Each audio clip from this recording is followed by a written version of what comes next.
Hello, UK Crime Book Club. I am always delighted to have Mark Billingham with us. Welcome, Mark. Hello, Sam. You all right? I'm not bad, thank you. How are you? I am ticking along. It's very hot, isn't it? It's It very is very hot. hot. I'm looking a bit red, I'm thinking. Maybe too many layers on. So we are going to be talking about What the Night Brings. Yep. So do you want to show off the cover and just tell everyone a little bit about it, please? Look at that little beauty. Gorgeous. Isn't it? Lovely. It is. It's a thing of beauty, and it's got some nice things people have said that I've paid people to say on the back. They were all very cheap. They were very cheap. No, actually, John Connolly, he cost quite a lot. He's got quite, Nick Heron, he did it for a pint and a bag of scratchings. So yeah, that is What the Night Brings, and it's out. Lord, it's out on Thursday, and I am extremely nervous. Really? Yeah. I mean, I'm always a bit nervous. I think the day you stop being nervous about having a book out and you're all blasé about it is the day you should probably knock it on the head, But I'm a bit more nervous than I have been for a while. Because it's the first Thorn book for a couple of years. Yeah. After I messed about writing these funny books. And it's a book that is, I've said this in all the interviews I've been doing, so it's not a surprise, but it's quite a shocking book. So I'm sort of worried. I'm worried about how readers will take it, but I'll know soon enough. I will tell you, I have laughed, I have cried, I have enjoyed catching up with the characters. Okay. And I was so chuffed that you were writing a Thorn book. Mm-hmm. So I love the Miller books, don't get me wrong, but there's something, I was thinking about how long you've been writing them for. So you brought the first Thorn book out in 2001. Yeah. So relationship-wise, you've had a long-standing relationship with this man. I have, yeah. I have. Other than my wife, it's the longest relationship I've ever had. Although it's fictional, obviously. But it's, so this is the 25th book in 2025, which is nice and neat. That pleases me greatly. But it's, so there's a few anniversary things planned for various festivals and stuff. I'm still nervous. It doesn't stop me being nervous. I'm excited, but also very nervous. Before we dig into what we can of What the Night Brings, all right. I want to ask you about starting a new series, because you've obviously, the drill, you've written a lot of books, but then starting something new, you've got a new character, a new team, you've got all of these different things. It must be similar but still different to when you started out with Tom Thorne. A lot of things to consider. It was, and that in itself was scary. Like setting Thorne aside for a couple of years and hitting pause and starting the Miller books. And I wanted to write two of them. I wanted to get the series kind of up and running, so write two of them, back to back. But it was great because actually I knew more about Miller when I started the first Miller book, The Last Dance. I knew more about him than I knew about Thorne, because Miller had been living in my head for a couple of years trying to develop this TV show. So when I sat down to start The Last Dance, I had kind of a lot of the material, and I knew who he was and all that kind of stuff, which I never did about Thorne. I just whacked Thorne on the page without knowing where he was going to go, what he was going to do. And it's still like that. Obviously I know what I now know about Thorne is based on 18 previous books. So I've got a lot of backstory for him. So Miller's obviously a much newer character. But I feel like that series has established itself now. Going back to start to write Thorne again was pretty tough. It took me a couple of weeks before I'd be writing away and I'd go, hang on, that's Miller, you idiot. That doesn't sound like Thorne. That sounds like Miller. And it took me a couple of weeks before I went, yeah, there he is, miserable old bugger. There he is. He's back. He is our favourite miserable old bugger. Good. We've got quite a few hellos, so hello to everyone who's watching. Donna Morfitt said, Sam, ask Mark about how he chose the title. Gave me goosebumps at Capital Crime. Okay. Well, so Donna's asked, so I've not, so it's Donna's fault. Hey Donna, how you doing? I didn't have a title for the longest time, and that really annoys me. Sometimes you do. Sometimes, I'm trying to think of the last time this happened. A book called Rabbit Hole. I knew it was going to be called Rabbit Hole before I started writing it, because I knew what was going to happen. Yeah. But quite often I don't have a title till really late, and it just drives me crazy. It's just on the screen. There's a little folder that says, book 23 or book 20. And I'm thinking, Then right towards the very end of this book, almost when I was done with it, I decided that there was going to be one more twist, one more shock. And speaking as carefully as I can, that results in a funeral. And there is a funeral at the end of the book. And so I then started thinking what music was going to be played at this funeral. And I decided it was going to be a song called Days, which is a song written by Ray Davies of the Kinks, and it was famously covered by Kirsty MacColl. Thank you for the day. And it's got a lovely line in it that says, I wish today could be tomorrow. The night is long, it just brings sorrow. And I thought, there's my title. The night is long, it just brings sorrow. So that's what the night brings. And I knew I had my title.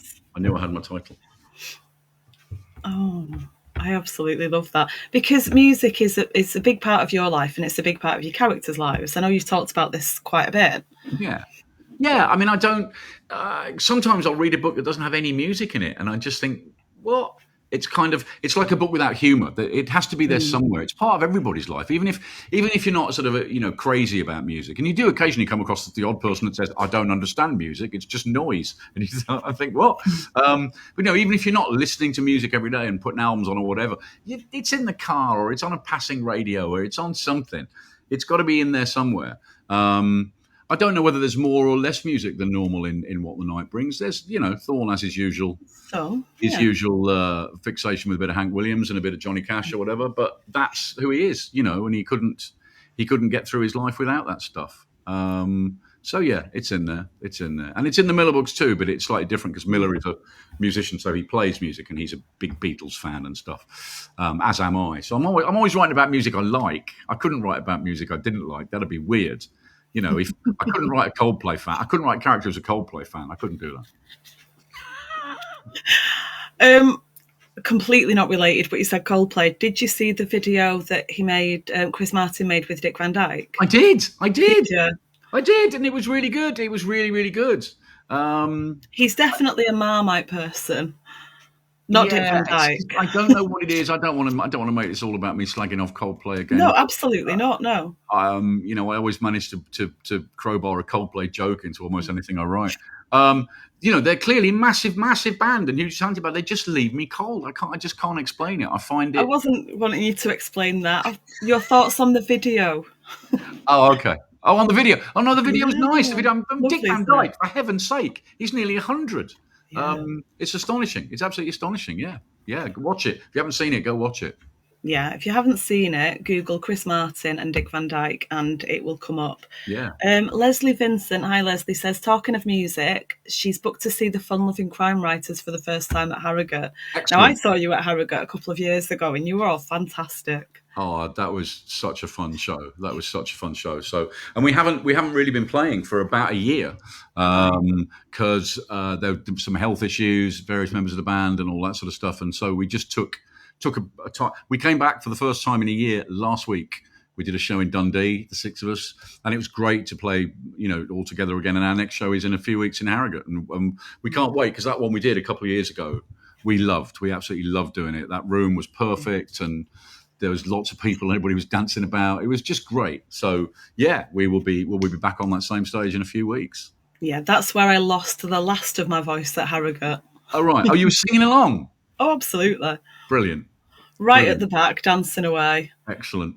Sadly, there's video evidence of it, but it's on my phone, so nobody. Is there? I was going to say, show us the video evidence.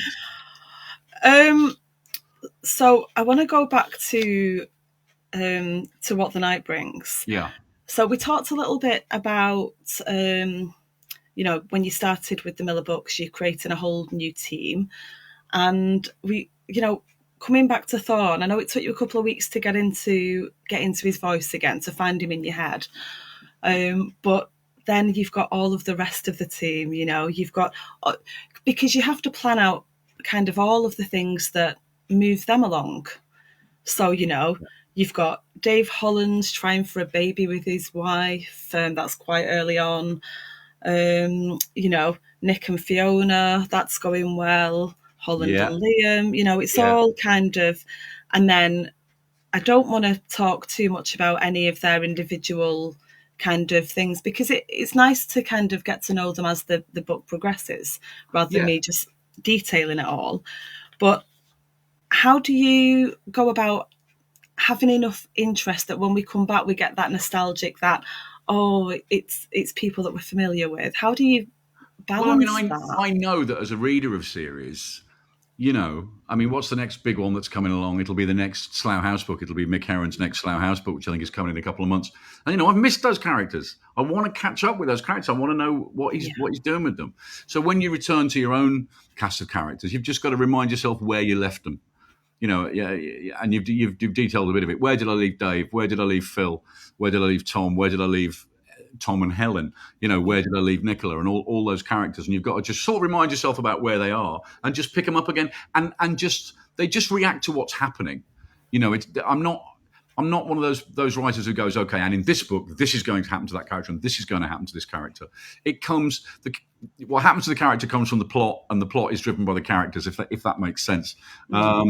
So it's nobody is kind of unscathed in this book. There's a lot of dark stuff going on, and a lot of, once Thorne starts digging into what is happening and why it's happening, boy, things could get very dark very quickly. It couldn't be more different to the Miller books. But I mean, I knew while I was writing these Miller books, I knew what the next Thorne was going to be. I kind of knew what I was, because so much stuff had been happening in the Metropolitan Police while I was writing those books, and just beforehand. So I thought that I've got to deal with that. I mean, we have had in this country, in terms of policing, we have had our George Floyd moment, which was the horrific murder of Sarah Everard by Wayne Couzens, and then more and more starts coming out, and so many officers are accused and charged with rape, so many officers covering that stuff up, sharing images, all sorts of really dark stuff, the whole force being pronounced institutionally racist, homophobic and misogynistic and not fit for purpose. I can't write a police procedural set in London without dealing with that. No, I've got to take that on, right? Otherwise I'd just be writing cartoons. That said, Sam, it's not a polemic. I'm not tub thumping. I'm not going, this is my book about this issue and that issue. I'm still trying to write an entertaining crime novel, but bubbling underneath all of it is that stuff. And that's the stuff at the heart of why people are doing the things they're doing in this book. You've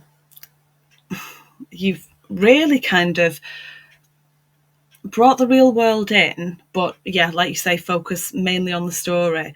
I'm just trying to think kind of what this book was absolutely shocking. There's things that you might expect an author to do at some point, but you really went for it. It's difficult to kind of difficult to talk about, isn't it? It is really difficult to talk about. There were a couple of things that I wasn't sure about, that I thought, should I do this? And I remember I had an event, it may even have been an event with the band, and I was sitting having a beer with Luca Veste, to whom this book is dedicated for this reason. And I said to him, I'm thinking about doing that with this character. And he went, you've got to. As soon as I said it, he went, you have to do that. He recognised that it was the right impulse, however much I was pushing against it. Yeah. He knew it was the right thing to do, so it's all his bloody fault. So blame him. Don't write the angry letter to me, write them to Luca Veste. Sorry, mate. I just love it. Throw him under the bus. Absolutely. Yeah. Got to blame someone. Yeah. How could he sign off on these things? Well, because he's even more twisted than I am. No, I mean, sometimes you have a voice, and sometimes it's not as big a thing as this. It's a little thing it might be a structural thing, or it might be but it might be a voice saying, take a break, go write something else. And essentially that same voice told me to stop and write the Miller books, told me to stop and relax and write something that was a bit more comic. And if you ignore that voice, you've got to kind of, you're not following your heart, or I don't know what you're following. You're following an instinct that says do something else. And an instinct told me what I had to do specifically a couple of times, especially towards the end of this book, and I did it. Who knows? I may have made a huge mistake, Sam. We'll see. I don't think so. I think you have to do things like this, because then it stops us trusting you. I want to know. I want to know that you will do whatever the story needs, whatever that is. No, you make a good point. You've got to believe that of the writers you read. You've got to feel you're in safe hands. You've got to feel that you're always going to get a good story, and you're always going to get something that, provokes strong feelings. And this will provoke strong feelings. I mean, for me, the books have always been about, especially when you get to the end, not necessarily about tying up every loose end and a nice, neat bow, and and everybody gets what's coming to them and all that stuff. I've never done stuff like that. But I've always known how I want the reader to feel, I've always described it as knowing the taste I want to leave in the reader's mouth. And I knew how I wanted readers to feel at the end of this book. I didn't want them to feel unsatisfied or irritated. I don't know. How did you feel when you closed the book? That'll do. I think I just I just think I just sat looking at the page with my mouth open, basically, at the end of it. Okay. I mean, you've described it as shocking That's on a little video clip that I saw. I think that kind of covers it. Okay, I'm intrigued by this question. Sally Hooker, I've not trusted Mark, since the tattoo incident. No, I just got it. Maybe we won't go there. Oh, I know what she's talking about. Yeah. You're talking about a book called The Bones Beneath, I think. Yeah, in which a tattoo or a piece of skin with a tattoo on it plays a significant part. Oh, I'm sorry. I loved that when that occurred to me, when I knew I was going to do that, I took the rest of the week off. I just thought that's a good idea. I like that idea. But I'm sorry. Sorry, not sorry, Sally. This is the thing. We need you to be, I feel for you, but these things need to happen. Well, you know what? You're never going to please all your readers. You just never are. And I love those books that do sort of stop me in my tracks and go, oh my God, how could you do that? I remember, I was doing an event yesterday with Karen Slaughter at Capital Crime, and we spoke quite a bit. Again, going without mentioning any names, we talked about how she'd killed off a sort of much loved character in her series, and not that I'm saying I've done that, by the way. This is just coincidence. But how people are still talking about that. People still are sort of angry with her about that. But I can remember reading it, thinking, "Good for you," good for you. And I mean, how much did it take for Colin Dexter to kill Morse off? Apologies if that's a spoiler, but Morse does die.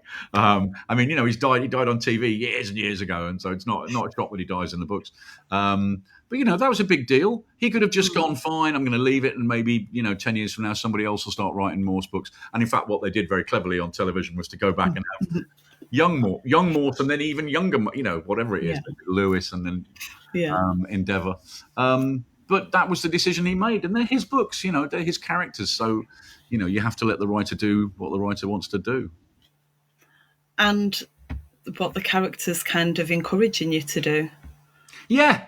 I mean, you do sort of start to feel like you're going on a journey, and even though the place you're going might be, you could just turn around and go somewhere a bit nicer. Sometimes you've got to drive through the bad weather and get to a place that's pretty dark, because that's where the story needs to go. Yeah, we really should actually get into the book. Yes. I mean, we start off with there's a brilliant line, and is it on the? I think it's on the top of here. Hold on a sec. Oh, all right. 3 dead coppers, Tom, maybe 4 by lunchtime. And that is kind of just before the end of the first chapter, that line comes into play. And I mean, you really kick this book off.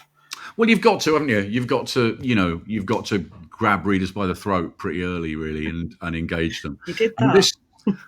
So the book starts at the end of an operation. The book starts at the end of an operation where Thorne and his team are arresting an armed robber who's killed somebody, and it works out really well. It's great, and this guy's arrested and taken away, and Thorne wanders away from the target property into the kind of early hours. Dawn's just coming up, and the streets round the target address are closed off, and there are police cars keeping the public away and keeping other vehicles away. And he wanders towards this squad car where 4 uniformed officers are just leaning against the car, snarfing donuts, going, oh, that sounds like it went well, Gov. Yeah. And Thorne's like starving, and he's like, you haven't got any of them spare, have you? And they go, sorry, we just got the 4. In fact, they were a gift. They were left to us. Look, and they hold up this donut box that was left on the roof of the car that says, thanks for everything you do.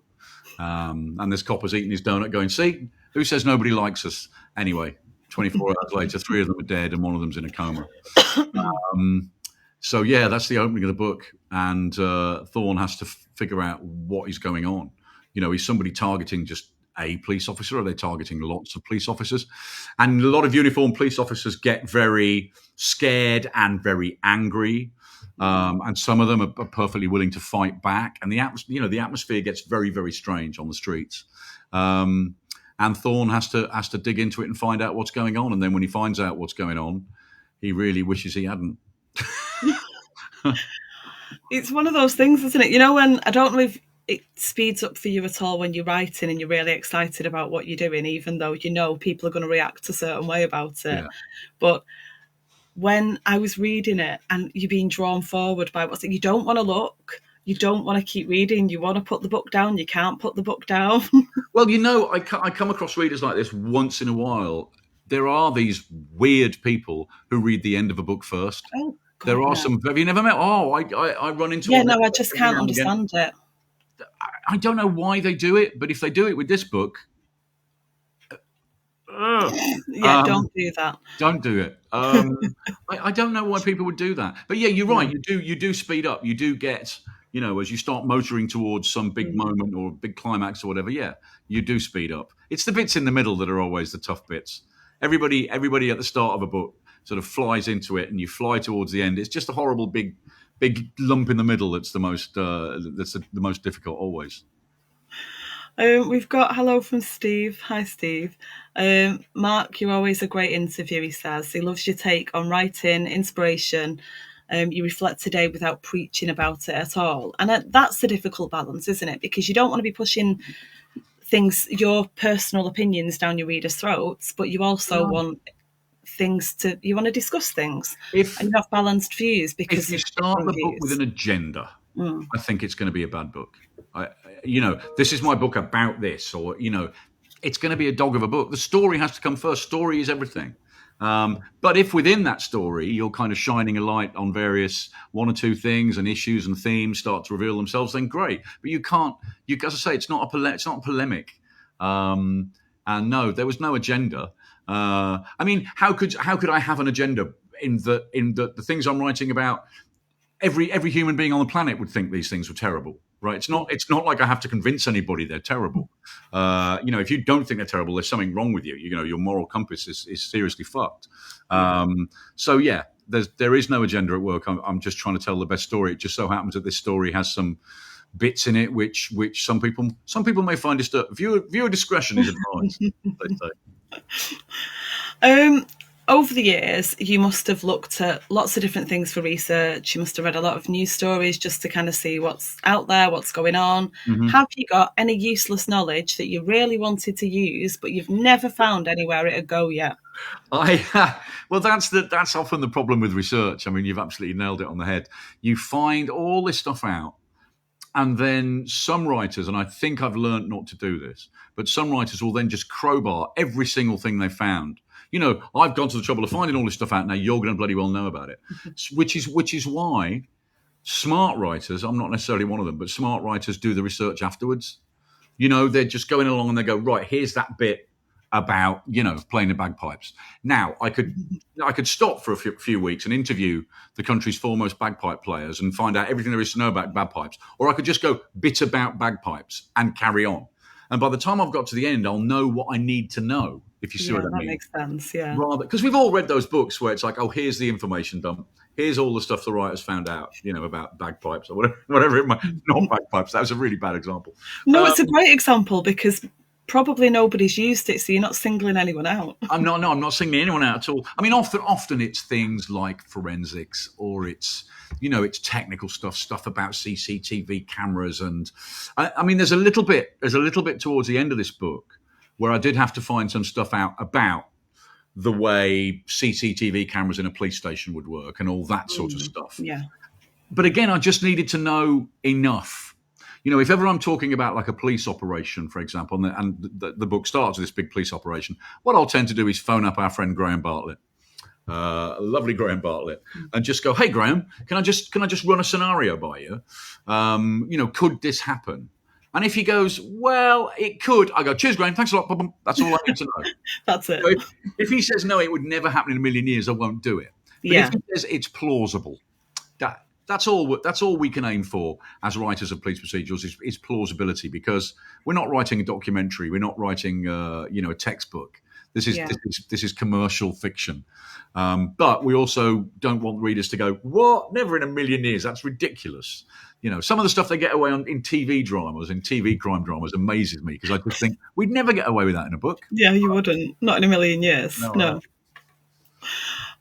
So that's the sort of thing you ask Graham. You also mentioned Brian Price and Kate Bendelow in your acknowledgements. So what kind of things are you talking to them about?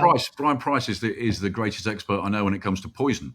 And as I've already explained, there is this scene with donuts at the beginning of the book, and I needed to know what the poison would be, how it would be, and there's a particular kind of sort of compound of cyanide or whatever. I can't even remember exactly what it is now. It's been so long since I wrote the bloody thing. That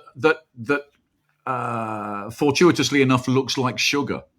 So it's very simple to put some of that into a donut and kill somebody stone dead. So Brian was hugely helpful. Kate Bendelow, I'm not even sure I can talk about what Kate Bendelow is helpful with, because it might put. Oh, I love that woman.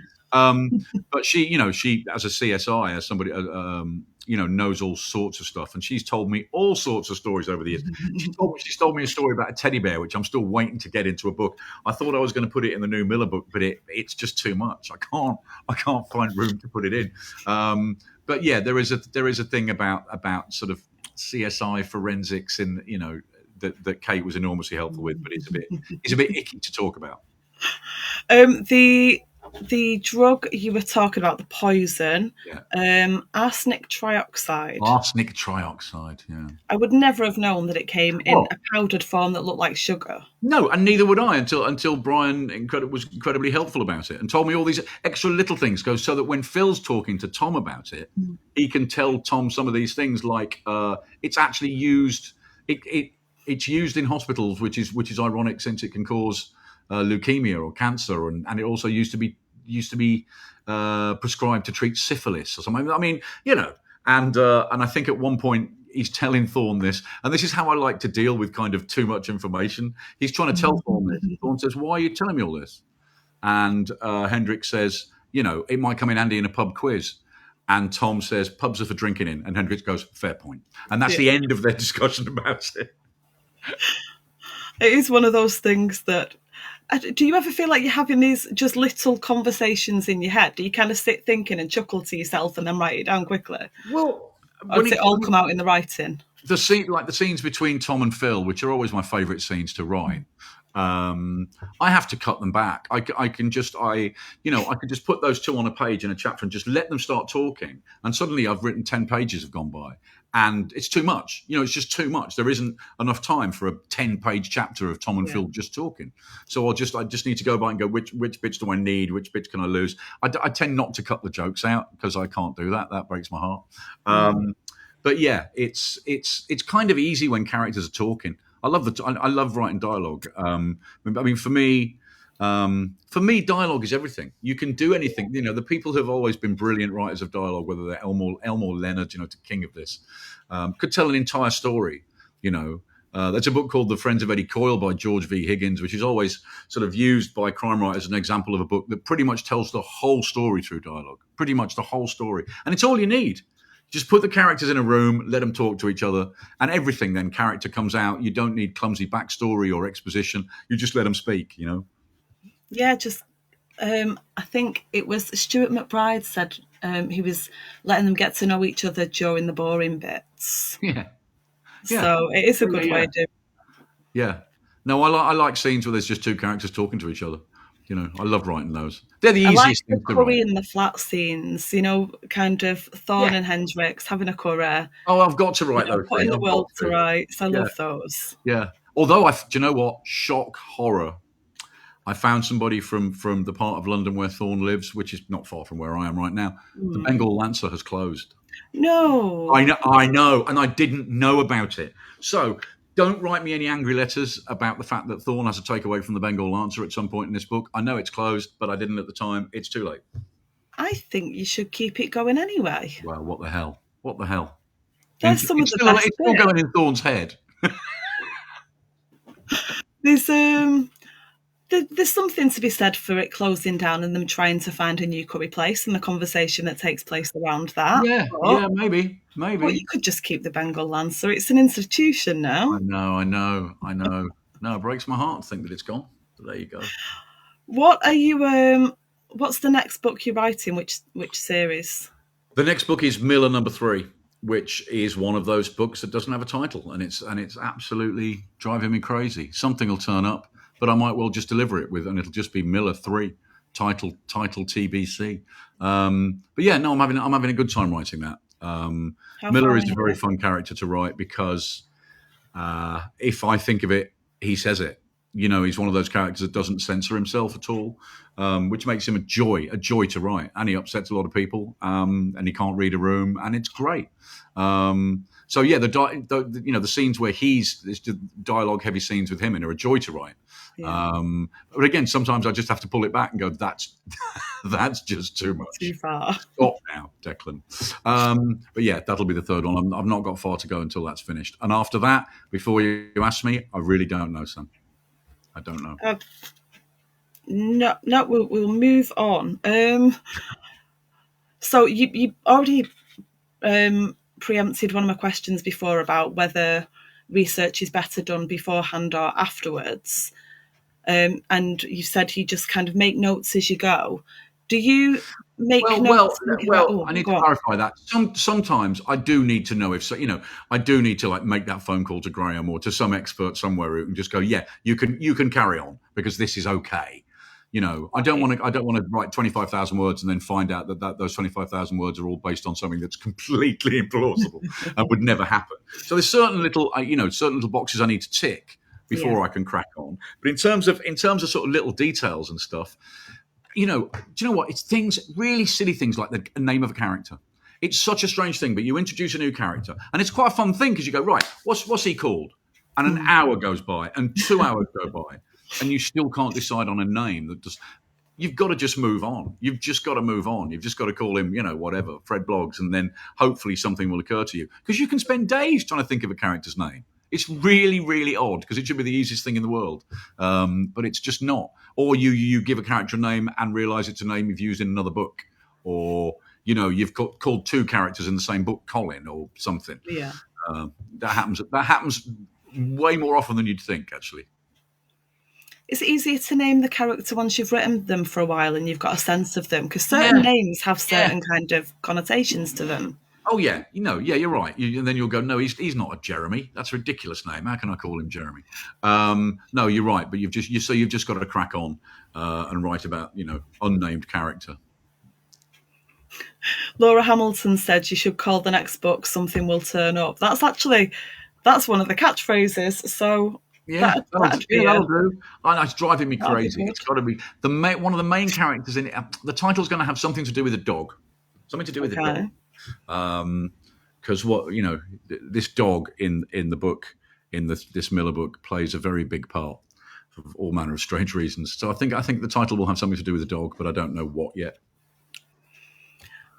All suggestions gratefully received. Would you write a series or a standalone based on a different aspect of policing? So, just a Hendrix kind of book, or just something completely different. Yeah. Oh, I know. I absolutely would. I mean, if the idea was a good one, I'll write a standalone about anything. I'm starting to think that a standalone is not too far in my future because it's been a while because Rabbit Hole was the last It's been a standalone I wrote. while. It's been a while, so it'd be nice to write a standalone. But I need an idea. I just need something to get it going. And that could be about anything, and it needn't actually be to do with policing. It needn't actually to do with policing. I mean, Rabbit Hole had nothing to do with policing. It did, if you see what I mean. But you know what I mean. So yeah, I just need the idea, and that idea could come from anywhere. When we're always asked where ideas and plot ideas come from, if we knew where they came from, we'd go and get them when we needed them. But we don't. So you've just got to wait until that little story in the paper or that little something you hear on the radio just makes you go what, and away you go. So yeah, I'm up for writing anything at all, Sam. Anything. A slim volume of poetry, recipe book. whatever. Can you cook? God, no, I really can't. Well, I've got a couple of signature dishes, by which signature dish means it's the only thing he can cook, and he does it way too often. I do almost anything with chorizo. I eat far too much chorizo than is good for me, so I'm forever trying to find new recipes that have got that in. Donna said, please tell me you do have proper conversations with Graham, or he sees his phone ring and thinks, oh, it's Billingham again. Ask me a question and hang up. Yeah, no, I think he does that a lot. I think he sees my name come up on his caller ID and just goes, "No, I'm busy." No, of course I have proper conversations with Graham, about writing and about the stuff he's writing and all that kind of stuff. Poor old Graham he's made a rod for his own back, because he's a guy that just knows all this stuff. And he's incredibly helpful and generous with his time. So, on behalf of crime writers everywhere, Graham, we're sorry. There must be things that you know a lot about, though, from writing a thriller with police procedural elements and all of that. You've been doing it for a long time. There must be things that you do know, but you must have seen a lot of changes as well. I think what I know is how coppers are with each other. I think I know about that world and the rules of it and the kind of, and some of it is silly. This book is about the elements of police relationships that are not silly. They're anything but silly. But the nicknames and the kind of the banter and all that sort of stuff. I think I know how to write coppers because I've hung around with enough of them and written about enough of them over the years. In terms of details and technical stuff, that changes so often. I remember back when I started, just the organization that Thorne worked for changed. It changed about 5 times in as many years what they called it. He used to work for the Area Major Incident Team, AMIT, and then it was AMIP, Area Major Incident Pool, brackets, Group West, Team 3. And eventually I went, doesn't matter. It's the Murder Squad. Again, that's one of those areas where you can get too hidebound by the research and the details and the clever acronyms and all that stuff. And I put that stuff in. It just means I've read a book, or it's the Murder Squad. Everybody knows what that is. So let's not messing about by putting all these silly acronyms and what have you. Like I say, it's not a textbook. You can find all that stuff out if you want to. If it's something that's absolutely crucial to the plot. And let's face it, in terms of what a lot of us write, forensics are very important. So you can't take too many liberties with that. Yeah. You can't say, and they sent the DNA results. They were back in 15 minutes. What? No, they weren't. You can't get away with murder. Pardon the pun. But as long as what you write is plausible, then just crack on with it. I suppose one of the good things with your fans is that you'd expect them to know a bit as well. Yeah. So that means you can write less of it, I suppose. Well, there was a bit in this book. I don't know whether you remember this tweet I sent out when I was about halfway through the book. I was writing a scene that happens at Russell Brigstock's house. I knew you were going to say this one. This guy, Russell Brigstock's house. He has a barbecue in his garden for his birthday, and they're all going. And could I remember the name of Brigstock's wife? Could I, buggery? And I was going back through all the books trying to remember. So eventually I put a tweet out, or I don't know if it was a tweet or on Facebook or something. Goes, please, anybody that's read my books, can you help me? What the hell is Russell Brigstock's wife called? And also, how many kids has he got? There was this real confusion about how many bloody kids he's got.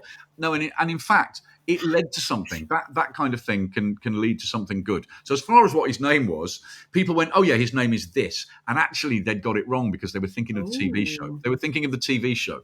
Right. In which Brigstock was a woman. Okay. That's television for you. Brigstock was a woman.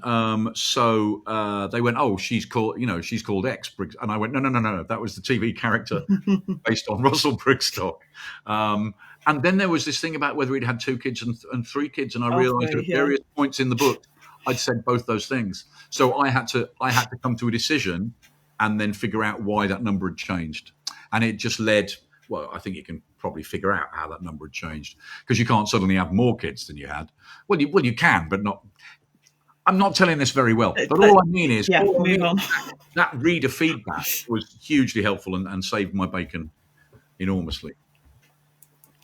Because you mess up, because I don't have it all written down, Sam. I wish I did. No. but I don't have it all written down. When I was going back to write this prequel I wrote called Crybaby, again, I'm going, what's Thorne's mum's name? What's Thorne? All that stuff. If I just had a file somewhere or a spreadsheet, it'd be dead easy, but I was too lazy to do that, and I never did it. Have you started one with Miller? No.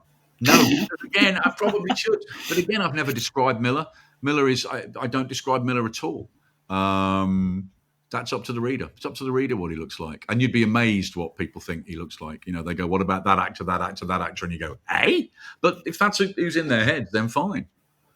I don't really have an actor in my head for him. I know you did with David, but I've just kind of...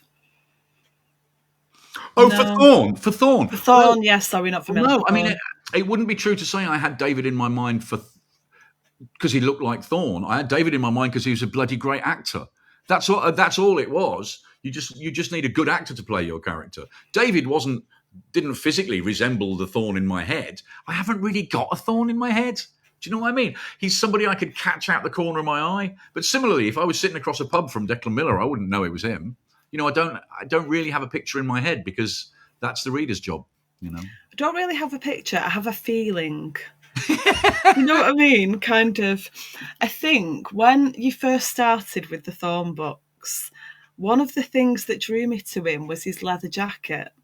Okay. Purely because my brother, who's a bit older than me, he had a leather jacket. And when Thorne had one, I could conjure up the smell of it. And it made me feel a certain way about Thorne. And I think that's one of the reasons that I took him into my heart so quickly. And it's just kind of stuck. That's why reading is a unique thing. That's why reading is not like watching a movie. You've got a completely different response to that character than anybody else would have. No, I love that. That's great. Now, his brown leather jacket, have I retired it or does it get a mention in this book? I can't remember. I don't think it's mentioned in this one. It's got the same way as the Bengal Lancer.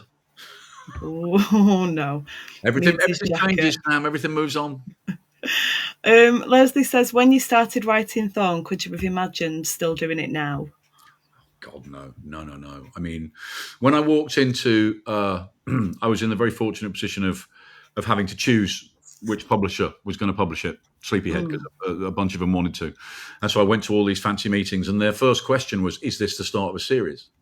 And I'd only written 30,000 words of Sleepyhead at this point, and they're going, is this the start of a series? But it was obvious that's what they wanted, so I went, absolutely it is.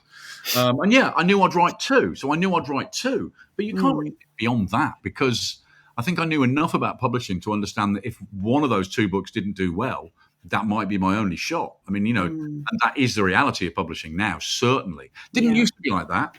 Back in the day, you'd have a writer like Ian Rankin who could write 6 or 7 books that didn't do so well. But the publisher would go, we know this guy's a great writer. We're going to keep with him and stick with him. And then he has a big success. And now look where he is. You know what I mean? Yeah. So, but that doesn't happen anymore. Sadly, you do only get a couple of shots at it. And I was lucky that, the books did okay. So I'm still here. But even so, the idea that I'd write 19 of them is absolutely bonkers to me. Crazy idea. But I think that, and then I've just read Michael Connolly's 40th novel. So, I feel like, okay, there are people that have been doing it a lot longer than I have. And they're still doing it. What are you actually doing on publication day? On publication day, I shall be spending most of it on a train. I'm in the middle of. Here we go. Here is my touring itinerary for the next few days. Where am I going to be? I'm sorry, for the next 32 days. No, not 32. God, 32. That'd be a lot. I thought you said 32 days. I don't know what I'm talking. So I'll be on Thursday, the 19th of June. I will be travelling back from the gig I did the night before in Malvern with Tim Logan. So I will be on a train to Paddington. I will get home, get in my car and drive to Tring, where I'm doing an event with Callie Taylor. So that's, a lot of it is on a train and in a car, and then an event at sort of either end of it. Why not? And feeling nervous, just feeling nervous the whole time. Feeling nervous? Yeah. I'm just quite... You'd think that you'd be, I'd expect some nerves from anyone, really. Even if it's just a little giddiness with the nerves. But you've done a lot of you've done an awful lot of events, really, when you think about it, with all of the different things that you've done, not just with, writing. Yeah. But with anything, whether it's having a book coming out or doing a live event, if you don't feel a little bit little bit jumpy before you go out and do it, then I think something's going to go wrong. You really do. You really do. You should. I remember before I'd go on stage to do stand up, you'd hear the audience, and sometimes if you were doing a late show at the Comedy Store, you'd hear them baying for blood. I mean, you'd be the other side of that dressing room door. The Comedy Store used to have a dressing room where you would open the door and you were on the stage. You would open the door and you would step onto the stage in front of in front of a late show crowd who were already hammered and up for blood. And if I wasn't, my heart wasn't beating a little bit before I went out to do that, I'd do a bad show. And it's the same with the band, or it's the same with the book event. You're just trying to give a good performance. You know me, I'm a big old show off, Sam. So I'm trying to give a good performance. The same is true of the book, or the same is true if I'm just on stage talking about the book. So yeah, I do get nervous, and if I don't, I want to know why.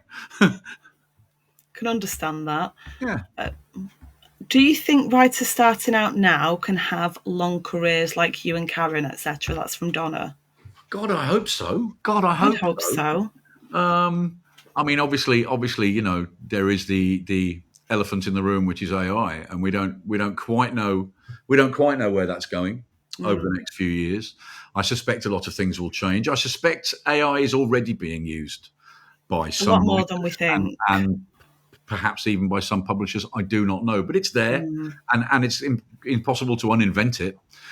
So we've got that to deal with. But God, I hope there's writers who are just. I think it's much harder for writers now than it was when I started, and maybe it was much easier for the writers that started 20 years before I did. I don't know. But now having to deal with, well, not just that, to deal with the enormous commercial pressure whereby, you've got a 2-book deal, but the good news, you've got a 2-book deal. Bad news, if one of them doesn't work, that'll be it. That makes life very, very hard for writers. It certainly makes it very hard to do the kind of thing we were talking about before, where a voice in your head says, do something else, do that, do that. Maybe writers can't afford to be quite as brave as they might otherwise be, don't have the right to fail. That's something else that Karen and I were talking about, that we've probably earned the right to fail after 25 books.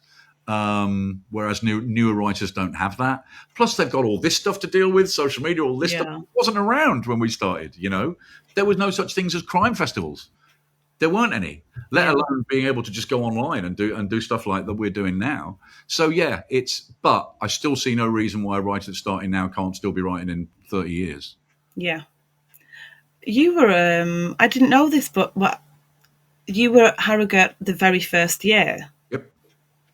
Yeah, I've never missed one. So you must have seen some changes just with festivals and events. Yeah, I mean, I was talking about this. I did an event at Waterstones in Deansgate a few nights ago, and that was the first place I ever went to anything approaching a crime festival. It was called Dead on Deansgate in 1998, I want to say, 98 or 99. And that was, oh, look, a whole bunch of crime writers in the same room, talking to each other and having a beer and whatever. Never knew that kind of thing happened. And it didn't really happen. And now, of course, there's a crime festival once a month somewhere. Every small town or small city has got one. And, we've got this summer of festivals coming up. We've just had Capital Crime, which was fab. And now we've got, Harrogate and then Bute and then Edinburgh and bloody Scotland and all these things. Summer of festivals, summer of fun. But we love it. We flipping love it. You can't not, but it must be kind of exhausting as well with all the travelling. The travelling up, especially you get to my age, I really like doing the events. I like going on stage for an hour. But some of the ones I'm doing in the next few days, I've got to get 3 trains.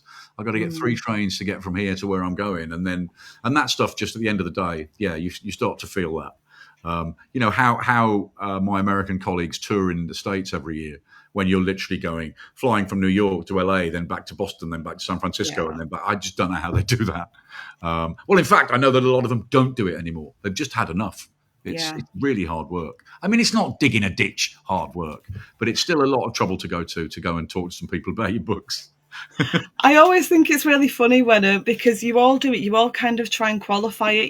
It's not hard work. We're not breaking rocks. We're not digging a ditch. But actually, the emotional and the physical toll that travelling takes, you're having to be kind of on for events and then off for writing. Well, that's why festivals like like Capital Crime, Harrogate, Bloody Scotland, are sort of exhausting because you're on. You are on for Yeah. 3 days. And that is your job. If you don't want to do that, don't go, as a writer. But you are on. You can't just, when a reader comes up, just with a book or something, or just have a conversation with you because they liked your last book or they hated your last book. You can't just go, not now. Not now. I'm absolutely exhausted. That's why you're there, is to engage with readers in that way.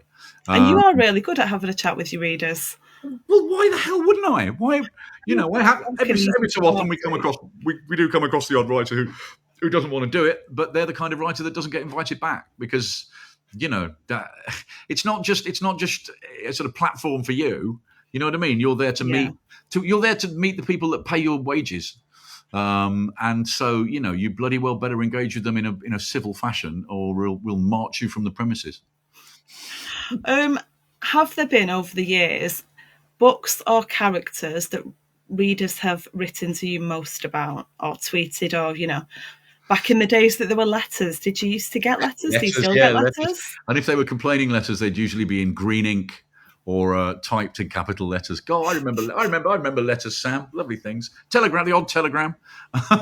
No, kidding. Yeah, I mean, I think probably I probably to this day I still get most feedback about Phil Hendricks. Probably more so than Thorne. When I stopped. And I still can't quite explain why, but when I stopped writing about Dave Holland for a few years, people started going, "Where's Dave? What's happened to Dave?" And I had to come. And I think what happened to Dave was that I'd brought in some other characters, and just there wasn't room for him. They just didn't.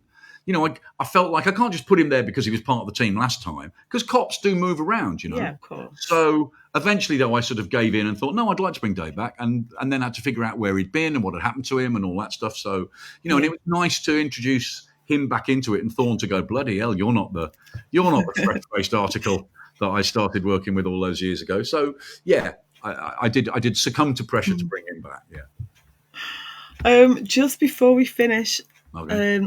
Steve said, still remember the time you took to talk with me about Michael Connolly at Harrogate in 2022. So this is Steve Munoz, who's from Los Angeles. Yeah.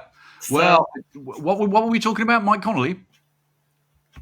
Who I very annoyingly was supposed to be on stage with at Manchester 3 nights ago, but Mike couldn't travel. He had a little health issue, so had to cancel his tour, which is a shame. But he still remains for me, pound for pound, the best crime writer on the planet. And as I said, I've just read his 40th book.